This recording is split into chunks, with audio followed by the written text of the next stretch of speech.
نحمده ونصلي ونسلم على رسوله الكريم اما بعد فاعوذ بالله من الشيطان الرجيم بسم الله الرحمن الرحيم رب اشرح لي صدري ويسر لي امري واحلل عقدة من لساني يفقهوا قولي اللهم فقهنا في الدين وعلمنا التأويل اللهم أرنا الحق حقا وارزقنا اتباعه وأرنا الباطل باطلا وارزقنا اجتنابه اللهم ألهمنا رشدنا وأعذنا من شرور أنفسنا اللهم طهر قلوبنا من النفاق آمین یا رب العالمین. سورہ نساء کا آغاز کریں گے اور اس کے پہلے رکوع کی تلاوت سنتے ہیں. أعوذ بالله من الشيطان الرجيم. بسم الله الرحمن الرحيم. يا أيها الناس اتقوا ربكم الذي خلقكم من نفس واحدة وخلق منها زوجها وبث منهما رجالا كثيرا ونساء واتقوا الله الذي تساءلون به والأرحام إن الله كان عليكم رقيبا. وآتوا اليتامى أموالهم ولا تتبدلوا الخبيث بالطيب ولا تأكلوا أموالهم إلى أموالكم إنه كان حوبا كبيرا. وإن خفتم ألا تقسطوا في اليتامى فانكحوا ما طاب لكم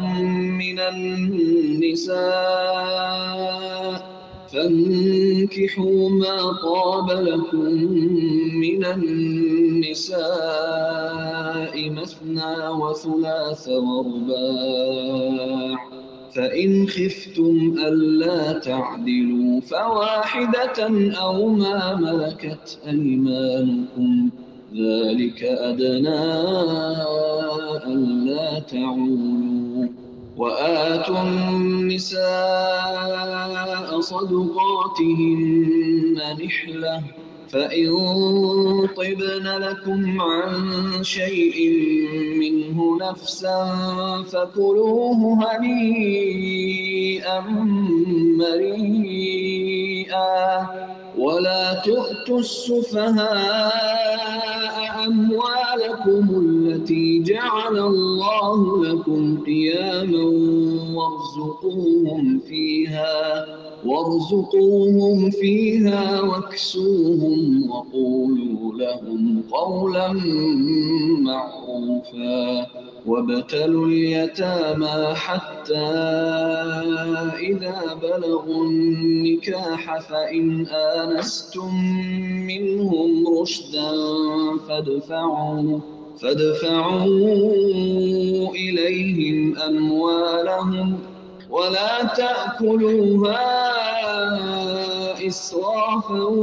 وبدارا أن يكبروا. ومن كان غنيا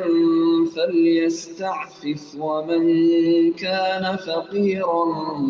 فليأكل بالمعروف. فإذا دفعتم إليهم أموالهم فأشهدوا عليهم وكفى بالله حسيبا. للرجال نصيب مما ترك الوالدان والأقربون وللنساء نصيب مما ترك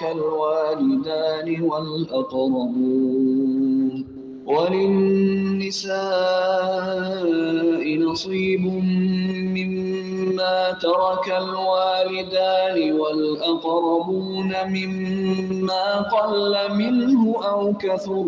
نصيبا مفروضا. وإذا حضر القسمة أولو القربى واليتامى والمساكين فارزقوهم منه وقولوا لهم قولا معروفا وليخشى الذين لو تركوا من خلفهم ذرية ضعافا خافوا عليهم فليتقوا الله وليقولوا قولا سديدا إن الذين يأكلون أموال اليتامى ظلما إنما يأكلون في بطونهم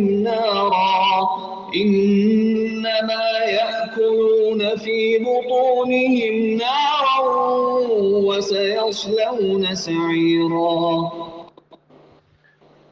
یا ایھا الناس اتقوا ربکم الذی خلقکم من نفس واحدہ، اے لوگو اپنے اس رب کا تقوی اختیار کرو جس نے تمہیں ایک جان سے پیدا کیا اور اسی سے اس کا جوڑا بنایا اور ان دونوں سے پھیلا دیے زمین میں کثیر تعداد میں مرد اور عورتیں، اور تقوی اختیار کرو اس اللہ کا جس کا تم ایک دوسرے کو واسطہ دیتے ہو اور رحمی رشتوں کا لحاظ رکھو، بے شک اللہ تعالیٰ تم پر نگران ہے۔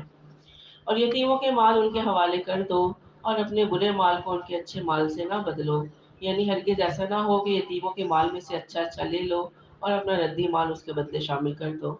اور ان کے مال اپنے مالوں میں شامل کر کے ہڑپ نہ کرو، یقیناً یہ بہت بڑا گناہ ہے۔ اور اگر تمہیں اندیشہ ہو کہ تم یتیم بچیوں کے بارے میں انصاف نہیں کر سکو گے تو انہیں اپنے نکاح میں نہ لاؤ، بلکہ جو عورتیں تمہیں پسند ہو ان سے نکاح کر لو، 2 2 3 3 اور 4 4۔ تو اس آیت میں یتامہ سے مراد یتیم بچیاں اور خواتین ہیں۔ زمانہ جاہلیت میں یہ ہوا کرتا تھا کہ ان کے ولی یا سرپرست ان کے ساتھ نکاح بھی کر لیتے تھے اور اس طرح یتیم لڑکیوں کا مال ان کے قبضے میں آ جاتا تھا، اور پیچھے یتیم لڑکیوں کے حقوق کی نگہداشت کرنے والا بھی کوئی نہیں ہوتا۔ تو اس لیے اللہ تعالیٰ نے منع کر دیا کہ تم یتیم لڑکیوں کے معاملے میں اللہ سے ڈرو اور ان کے مال کو ان سے نکاح نہ کرو کہ ان کا مال ہڑپ کر لو۔ فَإِنْ تم اللہ تعدیل فواہدہ، ابھی 2 2 3 3 اور 4 4 شادیوں کے ذکر کے بارے میں ہے کہ اگر تمہیں اندیشہ ہو کہ تم 2 3 یا 4 شادیوں کے درمیان عدل نہ کر سکو گے تو پھر ایک ہی پہ بس کر لو۔ اور معاملہ کا ایمانکم، یا وہ عورتیں جو تمہاری ملکی یمین میں ہو، یعنی وہ عورتیں جو جنگوں میں گرفتار ہو کر آئیں اور حکومت کی طرف سے لوگوں میں تقسیم کر دی جائیں، تو وہ ایک علیحدہ معاملہ ہے، ان کی تعداد پر کوئی تحدید نہیں ہے۔ ذالک ادنیٰ اللہ تعولوا، یہ اس سے قریب تر ہے کہ تم ایک طرف ہی نہ جھک پڑو، یعنی ایک ہی بیوی کی طرف میلان آ جائے اور دوسری معلق ہو کر رہ جائے، نہ وہ شوہر والیاں ہوں اور نہ ہی آزاد عورتیں ہوں، تو اللہ تعالیٰ نے اس چیز سے یہاں منع فرما دیا۔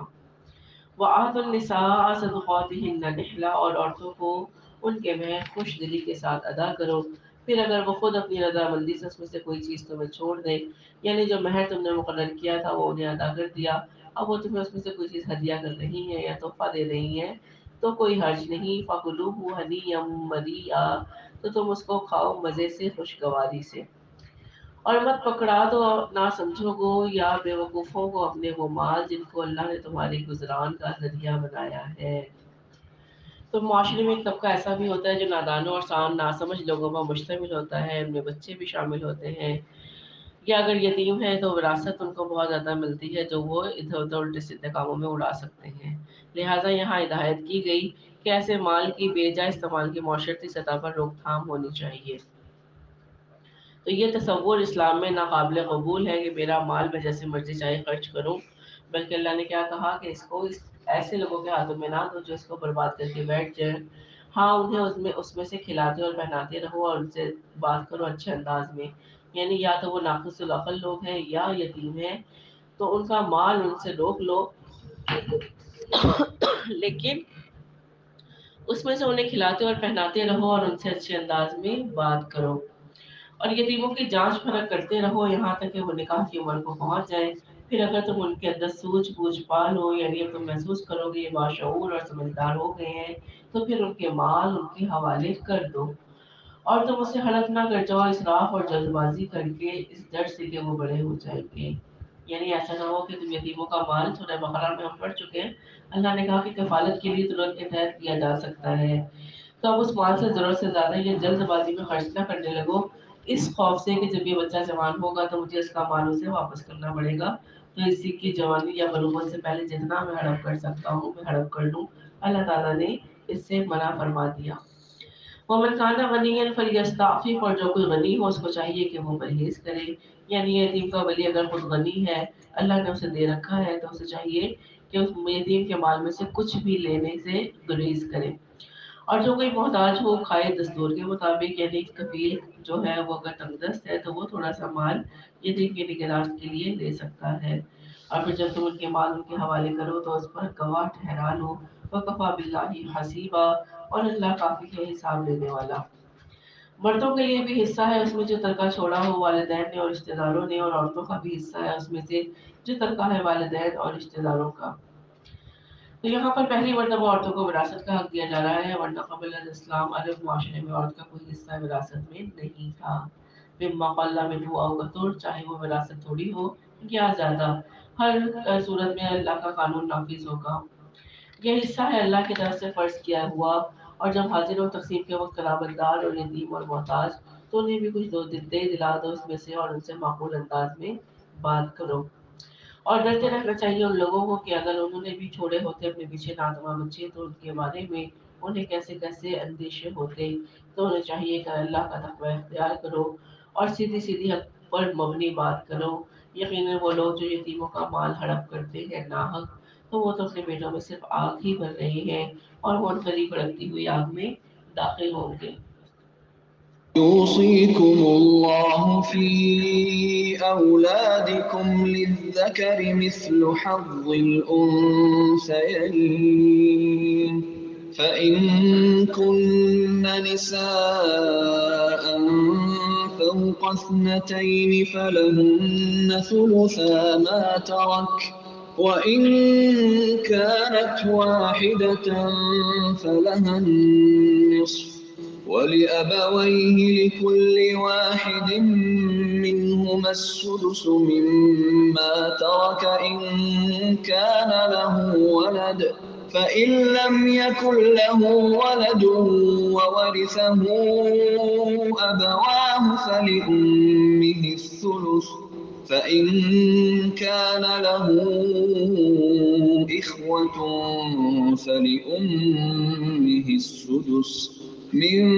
بعد وصية يوصي بها أو دين. آباؤكم وأبناؤكم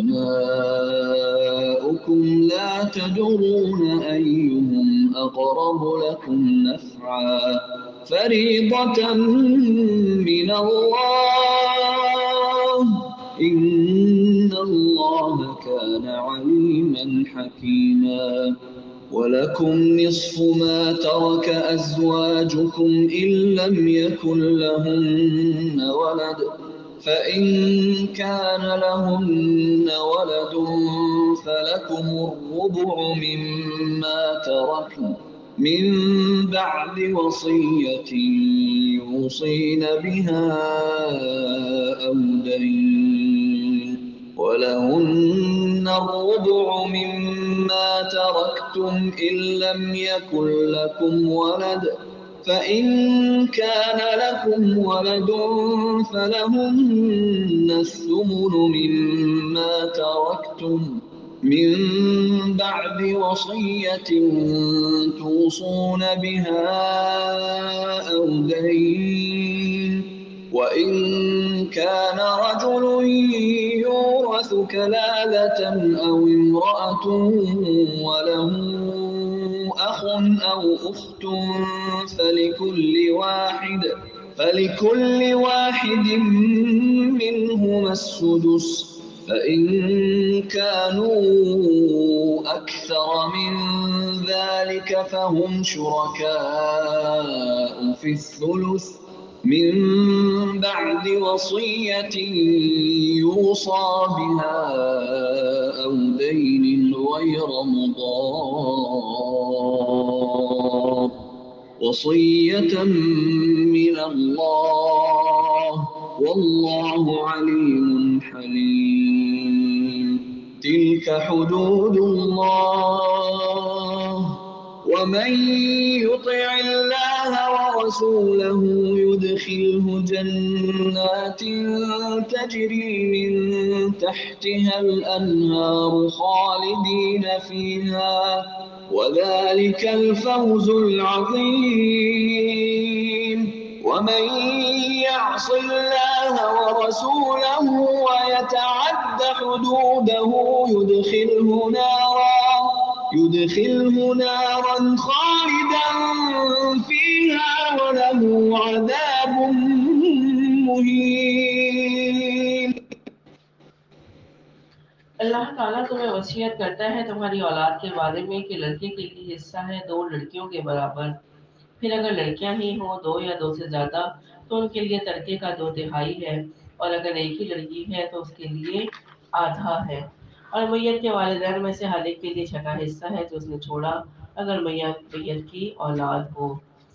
اور اگر اس کی اولاد نہ ہو تو اس کے وارث ماں باپ ہی ہوں گے تو اس کی ماں کا 1/3 حصہ ہے، پھر اگر میت کے بہن بھائی ہوں تو اس کی ماں کا 6واں حصہ ہے، بعد اس وقت کی وصیت کی تعمیل کے جو وہ کر جائے یا بعد ادائے قرض کے۔ تمہارے باپ اور تمہارے بیٹے تم نہیں جانتے کہ ان میں سے کون تمہارے لیے زیادہ نافع ہے، یہ اللہ کی طرف سے مقرر کیا ہوا فریضہ ہے، یعنی تم اپنی عقلوں کو چھوڑو اور اللہ کی طرف سے مقرر کردہ حصوں کے مطابق وراثت تقسیم کرو، کیونکہ یقیناً اللہ تعالیٰ علم اور حکمت والا ہے۔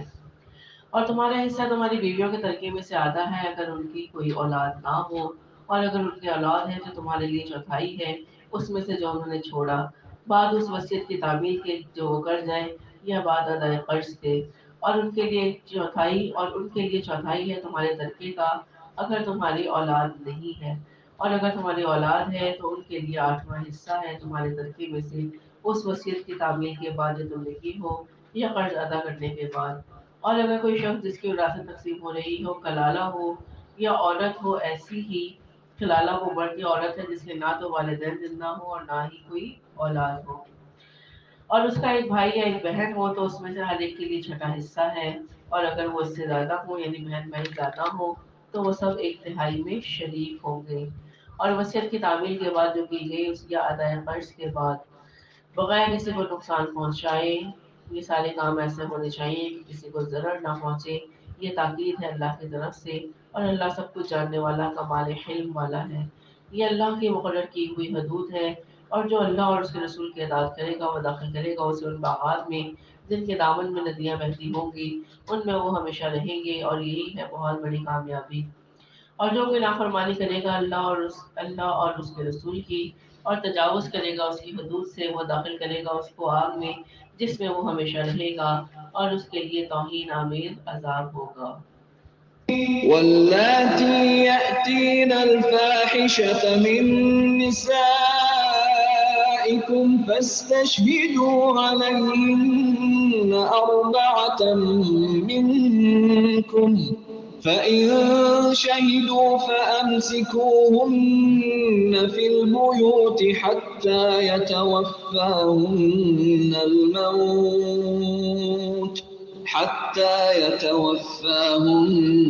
الموت أو يجعل الله لهن سبيلا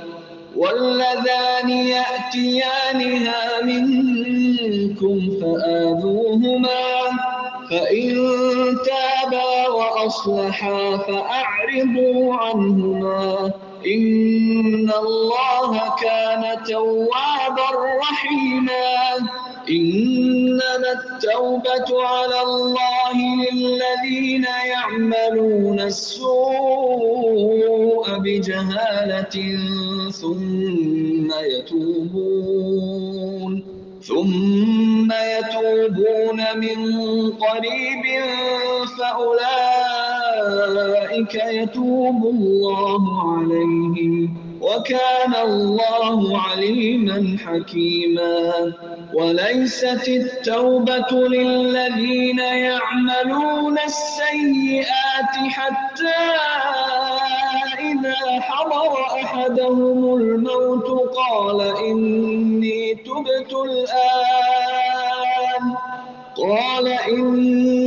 تبت الآن ولا الذين يموتون وهم كفار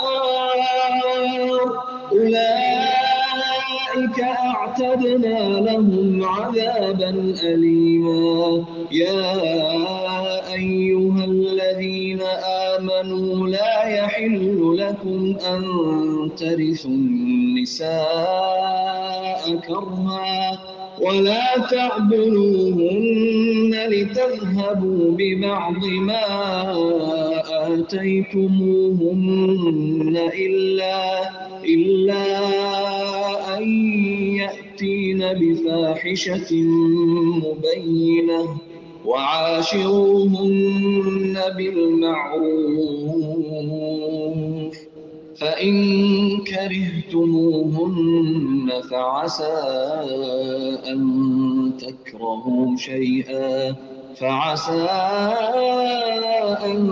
تكرهوا شيئا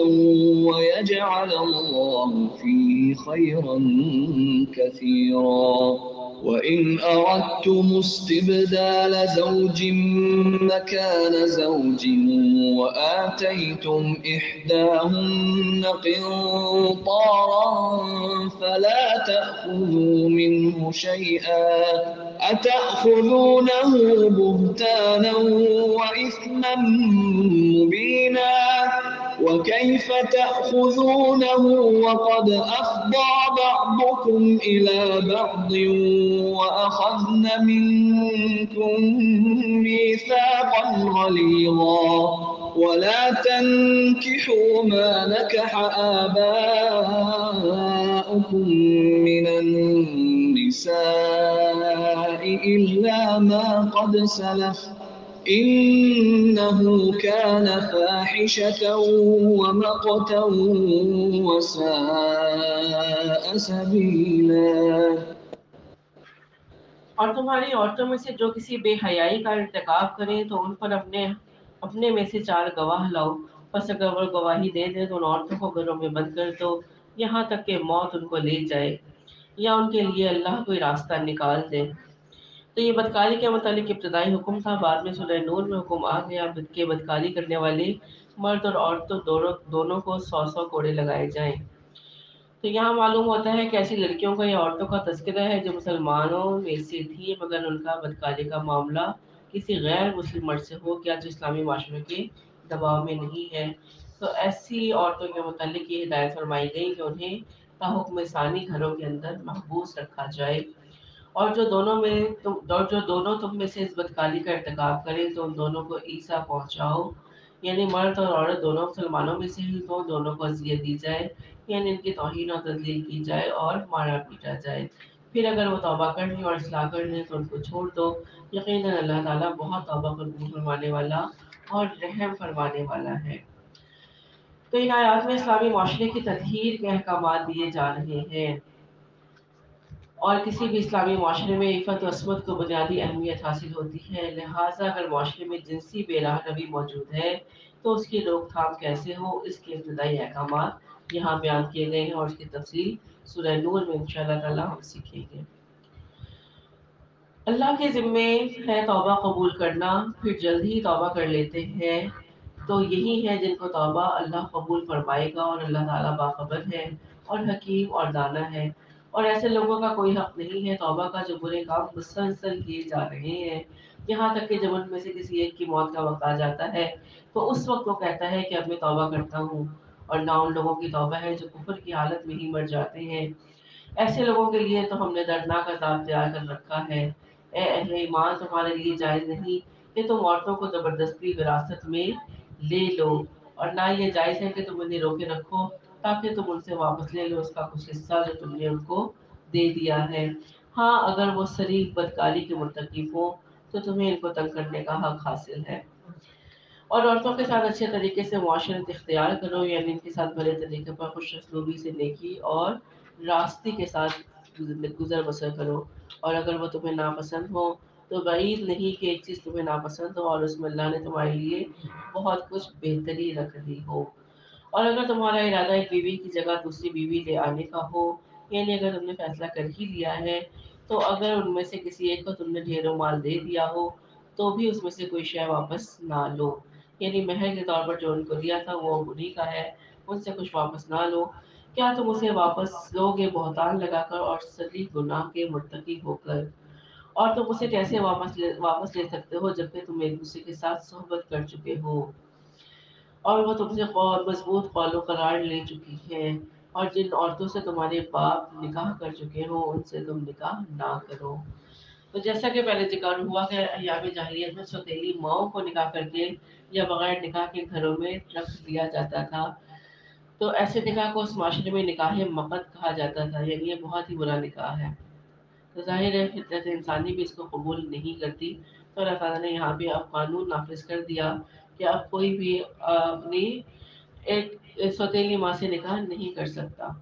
اللہ ما قد سلف، سوائے اس کے جو ہو چکا۔ یقیناً یہ بڑی بے حیائی کی بات ہے اور اللہ تعالیٰ کے غضب کو بھڑکانے والی ہے اور بہت ہی برا راستہ ہے۔ حرمت عليكم أمهاتكم وبناتكم وأخواتكم وعماتكم وخالاتكم وبنات الأخ وبنات الأخت وأمهاتكم اللاتي أرضعنكم وأخواتكم من الرضاعة وأمهات نسائكم وربائبكم اللاتي في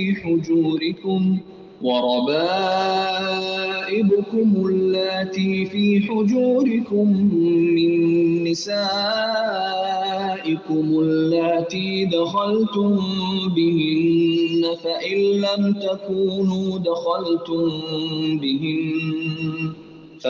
لم تكونوا دخلتم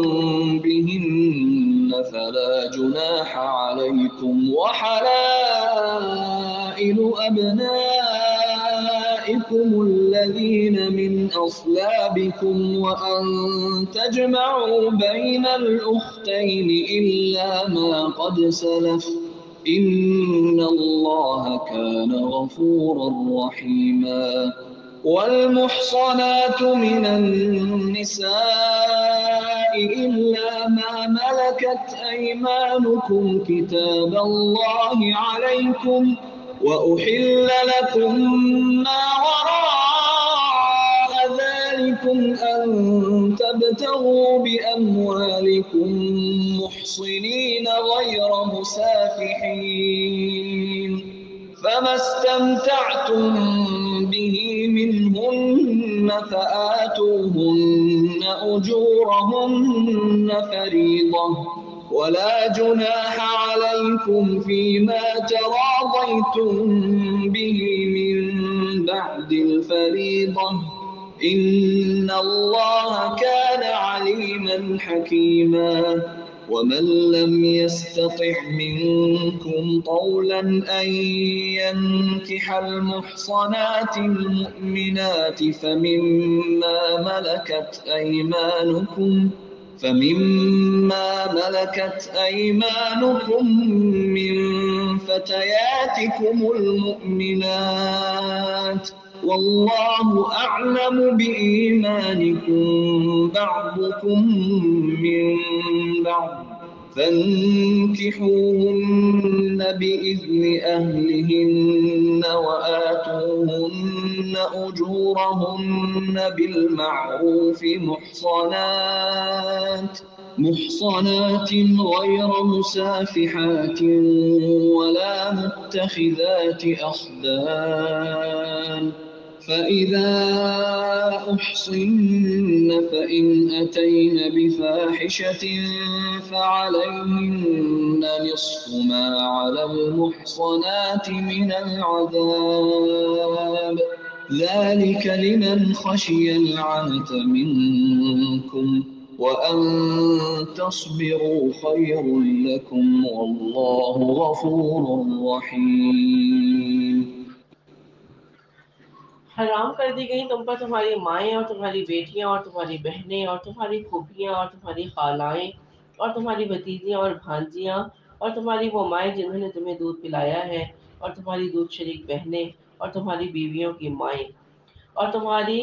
ربیبائیں جو تمہاری گودوں میں پلی بڑی ہوں اور تمہاری ان بیویوں سے جن کے ساتھ تم نے مقاربت کی ہو،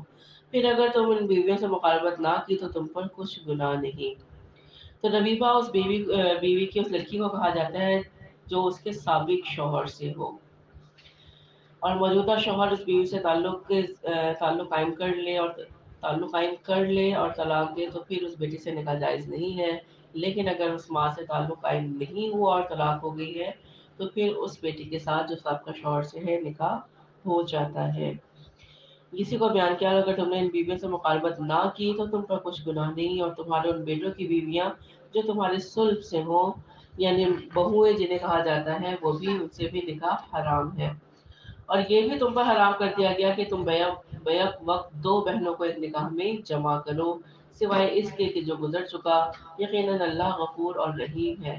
اور وہ عورتیں بھی تم پر حرام ہیں جو کسی اور کے نکاح میں ہوں، سوائے اس کے کہ جو تمہاری مل کے یمین بن جائیں، یعنی جنگ کے نتیجے میں اب وہ کنیزیں بن کر تمہارے ہاتھ آ جائیں۔ یہ تم پر اللہ کا لکھا ہوا فریضہ ہے۔ ان کے سوا جو عورتیں ہیں وہ تمہارے لیے حلال ہیں کہ تم اپنے مال کے ذریعے ان کے طالب بنو، بشرط یہ کہ اس سارے نکاح میں ان کو محفوظ کرو، نہ یہ کہ آزاد شہوت رانی کرنے لگو۔ بس جو بھی تم نے ان سے تمتع کیا ہو تو اس کے بدلے میں ان کے مہر ادا کرو جو مقرر ہوئے تھے۔ البتہ اس کا تم پر کوئی گناہ نہیں کہ مہر مقرر ہونے کے بعد باہمی رضامندی سے کوئی کمی بیشی کر لو، یقیناً اللہ تعالیٰ علیم اور حکیم ہے۔ اور جو کوئی تم میں سے اتنی قدرت نہ رکھتا ہو کہ خاندانی مسلمان عورتوں سے شادی کر سکے تو وہ تمہاری ان لونڈیوں میں سے کسی کے ساتھ نکاح کر لے جو تمہارے قبضے میں ہو اور مومنہ ہو۔ اللہ تمہارے ایمانوں کا حال خوب جانتا ہے، تم سب ایک دوسرے ہی میں سے ہو، سو ان سے نکاح کر لو ان کے مالکوں کی اجازت سے، اور انہیں ان کے مہر ادا کرو معروف طریقے پر، ان کو ہی سارے نکاح ملا کر، نہ کہ آزاد شہوت رانی کرنے والیاں ہوں اور نہ ہی چوری چھپے آشنائیاں کریں۔ بس جب وہ قید نکاح میں آ جائیں تو پھر اگر وہ بے حیائی کا کام کریں تو ان پر اس سزا کی بنسبت آدھی سزا ہے جو آزاد عورتوں کے لیے ہے۔ یہ اجازت تم میں سے ان کے لیے ہے جن کو گناہ میں پڑنے کا اندیشہ ہو، اور اگر تم صبر کرو تو تمہارے حق میں بہتر ہے، اور اللہ سب سے بڑھ کر غفور اور رحیم ہے۔ يريد الله ليبين لكم ويهديكم سنن الذين من قبلكم ويتوب عليكم والله عليم حكيم والله يريد أن يتوب عليكم ويريد الذين يتبعون الشهوات أن تميلوا ميلا عظيما يريد الله أن يخفف عنكم وخلق الإنسان ضعيفا يا أيها الذين آمنوا لا تأكلوا أموالكم بينكم بالباطل إلا أن تكون تجارة عن تراض منكم ولا تقتلوا أنفسكم إن الله كان بكم رحيما ومن يفعل ذلك عدوانا وظلما فسوف نصليه نارا وكان ذلك على الله يسيرا إن تجتنبوا كبائر ما تنهون عنه نكفر عنكم سيئاتكم وندخلكم مدخلا كريما ولا تتمنوا ما فضل الله به بعضكم على بعض للرجال نصيب مما اكتسبوا وللنساء نصيب مما اكتسبوا واسألوا الله من فضله إن الله كان بكل شيء عليما ولكل جعلنا موالي مما ترك الوالدان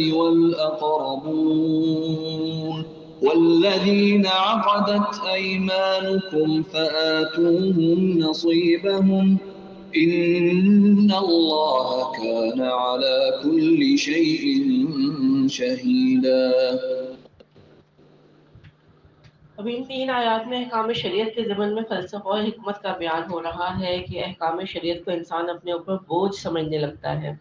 اسے جب حکم دیا جاتا ہے کہ یہ کرو اور یہ مت کرو تو آدمی کی طبیعت ناگواری محسوس کرتی ہے۔ تو اللہ تعالیٰ نے کیا فرمایا